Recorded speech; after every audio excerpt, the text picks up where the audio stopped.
চিকিৎসা পরিষেবায় উল্লেখযোগ্য সাফল্য অর্জন করল এসপিরেশনাল জেলা ধলাইয়ের পূর্ব মাছলি আয়ুষ্মান আরোগ্য মন্দির। অর্জন করেছে জাতীয় গুণগত মান নিশ্চিতকরণ মানদণ্ডের অর্থাৎ NQAS এর স্বীকৃতি। জাতীয় মূল্যায়নে এই স্বাস্থ্যকেন্দ্র ৮০.৪৯% স্কোর অর্জন করেছে বলে জানিয়েছেন CHO আলিশা চাকমা। আগামী দিনে পরিষেবা কিভাবে আরও উন্নত করা যায় সেই লক্ষ্যেও জারি থাকবে বলে জানান মাছলি প্রাথমিক স্বাস্থ্য কেন্দ্রের MOIC ডাক্তার জগৎ বিলাস চাকমা।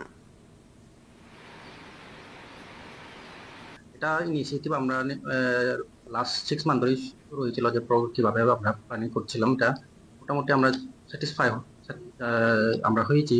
তারপরেও আমরা ফিউচারে আরো বেশি সার্টিফাই বা অন্য কিছু ইনিশিয়েটিভ নেওয়ার জন্য আমরা বিশেষ করে CHOর সাথে আমরা কনসাল্ট করে এটা এগিয়ে যাচ্ছি। আমরা এই সাফল্যের জন্য আমাদের পুরো দল একসঙ্গে পরিশ্রম করেছে এবং আমরা তাতে গর্বিত। তো আমাদের মূল লক্ষ্য হলো জনগণকে আরো ভালো এবং স্বাস্থ্য পরিষেবা প্রদান করা।